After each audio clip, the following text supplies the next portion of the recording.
오늘은 20일과 교회를 다스리는 예수님 그랬죠.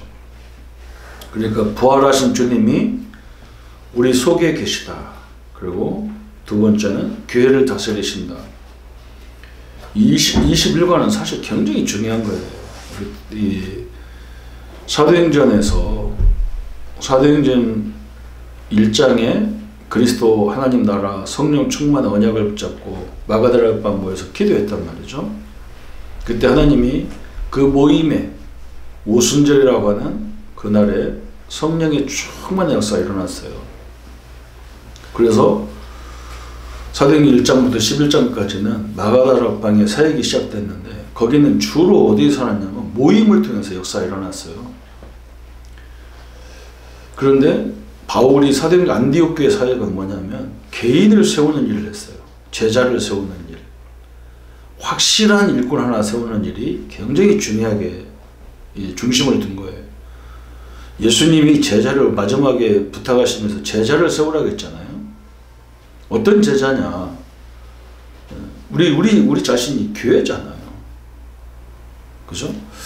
그 교회, 한 사람이 온전한 교회로 세워지면 그 역사는 그 사람 중심으로 진짜 사람들이 모여드는 역사가 일어났잖아요. 그게 안디옥 교회 사역이었어요. 루디아, 야손, 브리스가 부부 이런 사람을 세웠는데 성령이 막 불같이 일어난 거잖아요. 그런 거예요. 그죠? 근데 말세도 마찬가지잖아요. 그 확실한 성도 한 사람, 그죠? 그들을 키우는 교회를 위해서, 교회를 통해서. 교회당도 교회고, 우리도 교회잖아요. 그걸 통해서 대역사가 시작된 거예요. 그게 이 교회의 역사잖아요. 이게 교회라는 것은 사실 굉장히 중요한 거예요. 이 말세 시대의 교회라는 것은 확실한 흔들리지 않는 성도 개인의 교회, 또 어떤 진리와도 싸워서 절대 흔들리지 않는 이런 유용교회, 이것도 굉장히 중요하잖아요. 우리가 다락방하는 교회다, 말씀운동하는 교회다, 이거 굉장히 중요한 겁니다. 율법도 아니고 오직 복음도 그냥 아니고 오직 복음이라, 이게 굉장히 중요한 거예요. 교회를 다스리시는 하나님, 그 말은 거꾸로 얘기하면 교회를 통해서 역사하시는 하나님이라는 말이에요. 그잖아요. 한 사람의 교회, 그죠? 누디아, 야손, 그 데살로니가 빌립보에 그 한 사람, 그 사람을 세웠는데 거기서 대역사가 시작됐잖아요. 지금도 마찬가지잖아요. 우리는 예수님과 함께하는 교회란 말이죠. 그죠? 말세 시대에 어떤 환경이 와도 우리는 왕과 함께하기 때문에 그 예수님과 더불어 왕노릇 한다고 했단 말이에요. 계시록에. 어떤 환란이 와도 그걸 승리하도록 되어 있단 말이죠. 지금 우리 여러 가지 질병도 와 있을 수 있고 문제도 와 있을 수 있습니다. 그렇잖아요. 그런데 그리스도와 함께하기 때문에 그 나와 함께하는 그리스도를 통해서 그걸 정복해 나가야 되는데, 우리 하나님이, 우리 예수님이 그 질병 때문에 나한테 지냔 말이에요. 그 문제 때문에 지냔 말이에요. 안 지잖아요. 그걸 생각해야 될 거 아니에요. 그죠? 근데 대부분 우리가 이제 그걸 그 생각 안 는 거예요. 그냥 예수님을, 하나님을 다 팽개치고 나 혼자 지금 내가 갖고 있는 그것 때문에 고민하고 있으니까 이길 수가 없는 거지. 절대적으로 못 이기죠. 그럼 내가 뭐 재충전해도 안 되는 거잖아, 이게. 그 얘기 하는 거예요. 아니, 우리가 말세 시대에 오는 걸 내가 어떻게 오지 말라고 합니까? 하나님이 그걸, 그렇게 시대가 만들어진다니까요.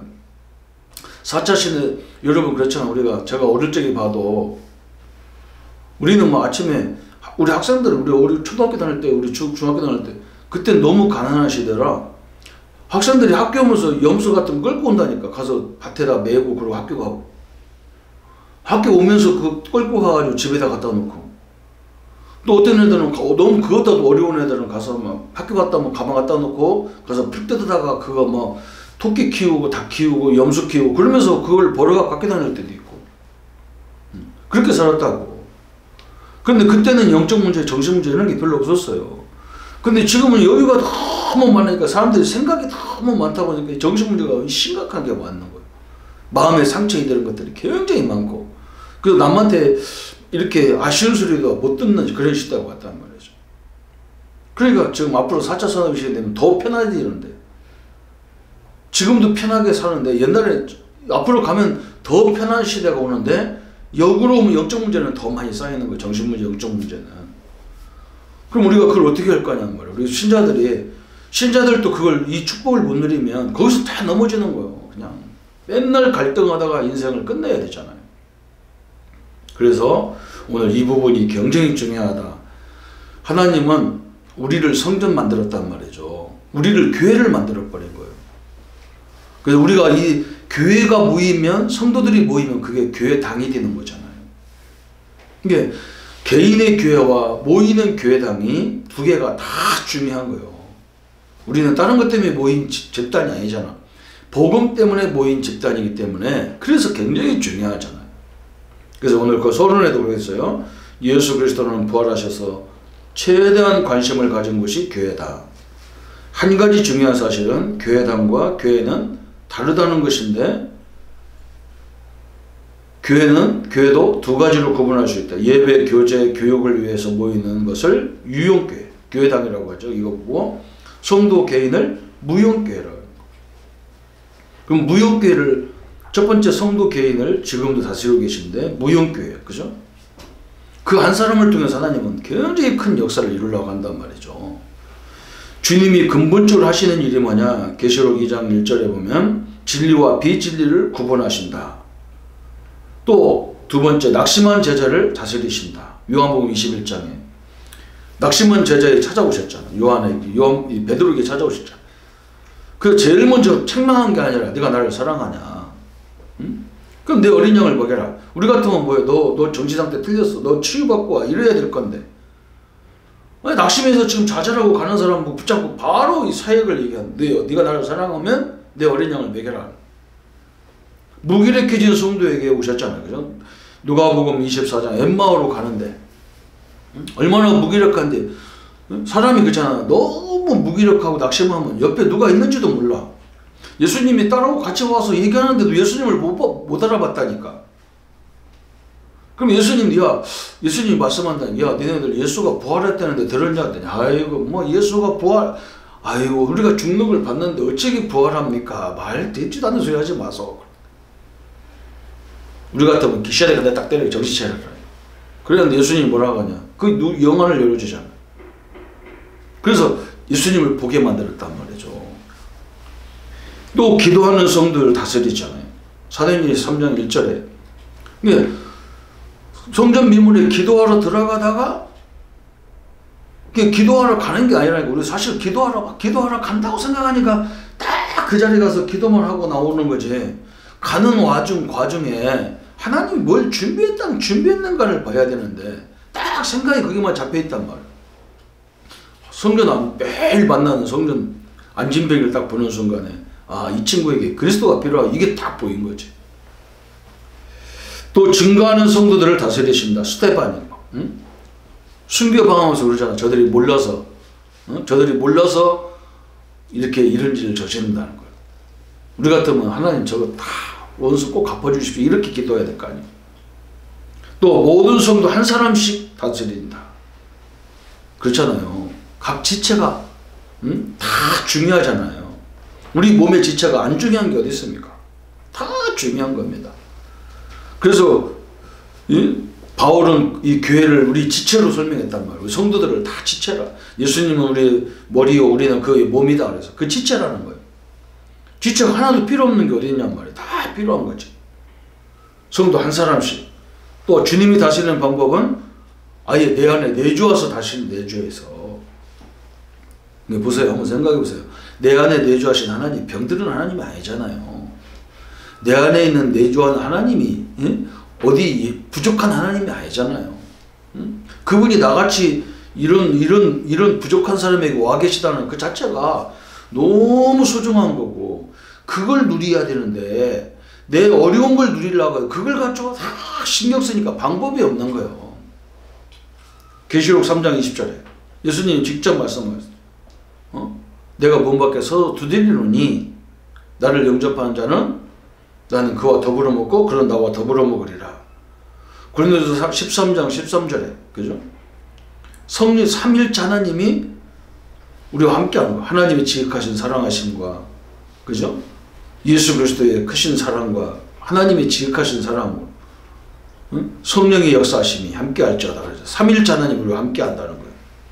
그래서 주님이 성도를 다스리는 세 가지 방법.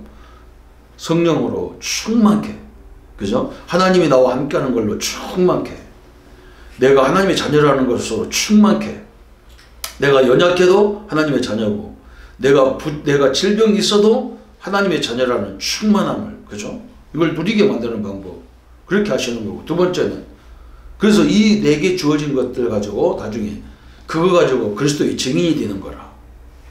내가 이런 사람이었는데 하나님 나를 이렇게 쓰고 계시다. 얼마나 감사합니까? 저는요, 그게 저절히 느껴지는 사람이에요. 저는 인격적으로나 모든 것으로 부족하기 말로 형용할 수가 없어요. 이런 존재를 들어 사용하고 있다는 것이 감사한 거죠. 증인이라고 그랬어요. 그러면서 뭐라 했느냐? 재림의 주로 다시 오신다 그랬어요. 우리는 이것을 딱 믿는 거고 붙잡는 거예요. 두 번째, 예수 그리스도의 교회, 모든 교회를 다스리신다. 그러면서 계시록 2장 1절부터 거기에 보면 아시아의 7개가 나오잖아요. 이게 굉장히 중요한 거예요.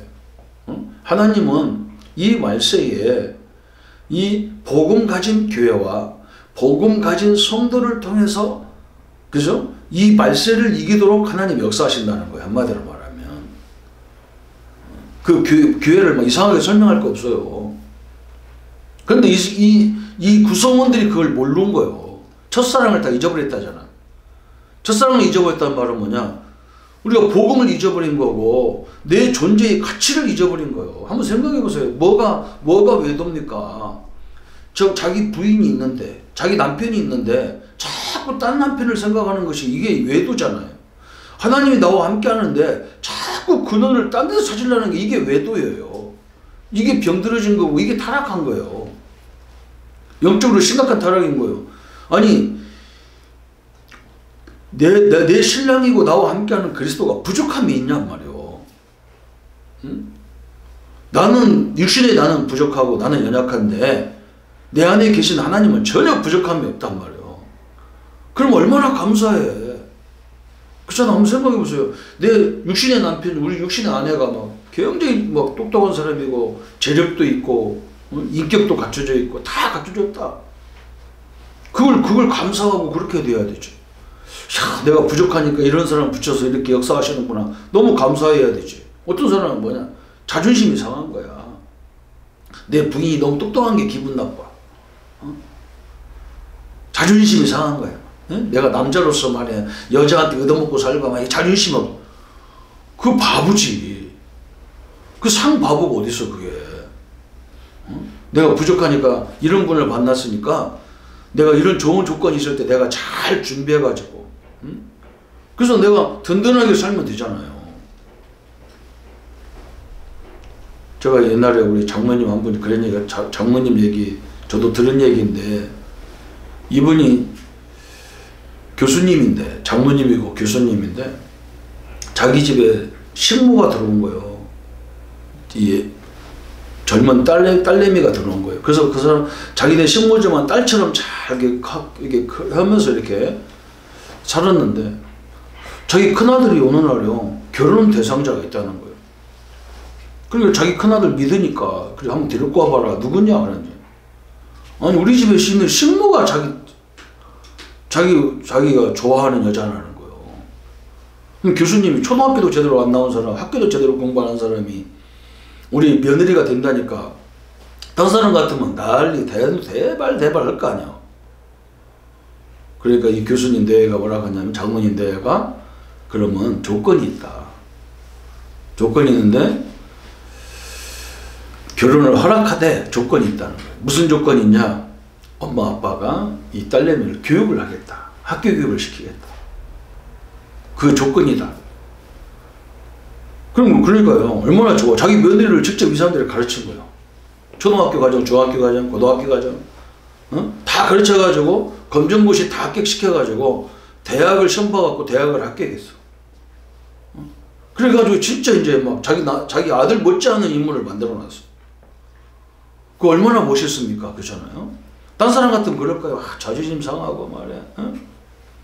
시아버지가 뭔데 나를 가르치고 말이야. 응? 내가 못 배웠다고 나를 저렇게 저렇게 받아들이지 않고 저러나 이런 그 심각한 문제가 올 건데 이 사람은요 그걸 수용해가지고 그 장모님도 훌륭하고 며느리도 훌륭하고 아들도 다 훌륭하잖아요. 이게 정상적인 복음이지. 그렇잖아. 한번 생각해보세요. 이게 교회도 마찬가지예요. 이 7교회가 하나님이 말세에 엄청난 일이 벌어질 건데 여기서 말하는 교회, 그죠? 우리 개인의 교회도 되고 우리 예배당 교회를 되고 거기서 복음 가진 한 교회 한 사람을 통해서 하나님은 이 말세를 다 이기도록 하겠다는 거지. 그래서 두 번째 교회에 주시는 하나님의 축복이 뭐예요? 사도행전 4장 32절 33절에 한마음 한뜻이 된 풍성한 한마음 한뜻이 될 때 풍성한 은혜를 줬어요. 대전서 1장 6절부터 7절까지 모든 일에 본이 됐어요. 대전의 교회는. 우리가 교회당도 본이 돼야 되고 우리 개인의 교회도 본이 돼야 하잖아요. 누가 봐도 야, 저 사람 멋있다.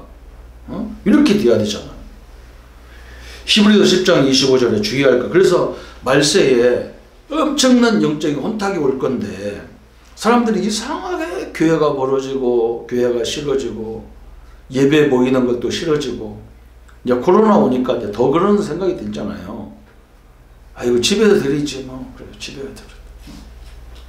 뭐 그냥 집에서 드려도 되는데 뭐 그냥 우리 뭐 인터넷 잘 돼 있는데 그게 서서히 우리가 영적으로요 관계가 이게 무뎌지는 거예요. 멀리 있는 상태는 어쩔 수 없는 거지만 가까이 있는데도 그런다면 이건 심각한 문제가 오는 거예요. 말세 때 특징이 이거라니까요. 그래서 4가지 중요한 것이 있죠. 우리에게 예배와 기도, 교제, 봉사. 그죠? 예배 속에서 기도 제목을 잡고 예배 속에 말씀 속에서 교제하고 말씀 속에서 봉사하고 이런 거지 따로따로 떨어지는 게 아니란 말이죠. 그래서 예배자가 받는 복이 뭐예요?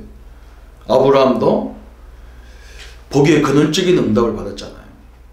이삭도 늘 이 예배 중심으로 살았잖아요. 그 하나님과 함께하는 중심으로 살았잖아요. 그래서 100년의 응답, 로봇이라는 응답을 받았단 말이에요. 야곱도 마찬가지잖아요. 응? 예배, 하나님 앞에 기도하러 들어가실 때 그렇게 안 바뀌는 형님의 마음이 움직였단 말이에요. 그게 예배입니다. 우리가 교회 와서 예배도 뭐 중요하지만 우리 현장에 가서 우리가 받은 말씀 가지고 우리 후대들이나 우리 렘넌트를 키우려고 들어갈 때에 어마어마한 역사가 시작되는 거예요. 딱 이것만 못하게 하는 거예요. 이게 오늘 성도님들이 교회를 다스리시는 예수님, 우리 속에 계신 예수님, 부활하신 주님이 내 안에도 계시고 우리 교회와 우리 교회당, 그죠? 그건 복음 가진 교회당 말하는 거예요. 그냥 복음 가진 게 아니라 오직 복음이어야 될 이유를 아는 교회당과 교회를 말하는 거예요. 이 축복을 누리는 우리 성도님들 되시기를 예수님의 이름으로 축원합니다. 예수님 감사합니다. 내 자신의 교회가 얼마나 소중한지를 보기를 원합니다. 창조주 하나님이 내 안에 계시고 모든 문제와 모든 능력을 가신 그리스도가 나와 함께 하시고 세상 끝날까지 성령으로 역사하시는 하나님이 나와 함께 하시는 이 엄청난 존재인데 우리는 그 하나님이 보이지 않고 내 안에 있는 문제만, 질병만, 갈등만 보입니다. 하나님 이것이 지금 우리 현실의 큰 문제고 그래서 세상에 나가 싸우기도 전에 이미 져 있는 상태고 너무나 가난한 존재고 말해도 듣지 못하고 상처로만 듣는 시대가 왔습니다. 하나님 아버지 우리가 가는 발걸음마다 성령이 역사해야 될 이유가 있습니다. 우리 주의 종들 모든 사역자들 이 메시지 듣는 우리 모든 성도님들 이미 승리자로 현장에 나갈 때마다 흑암이 무너지게 하시고 모든 저주가 무너지는 응답을 포기하여 주옵소서. 주의 능력과 역사들이 늘 함께 하심을 감사드리옵고 우리를 구원하신 주 예수님의 이름으로 기도하옵나이다. 아멘.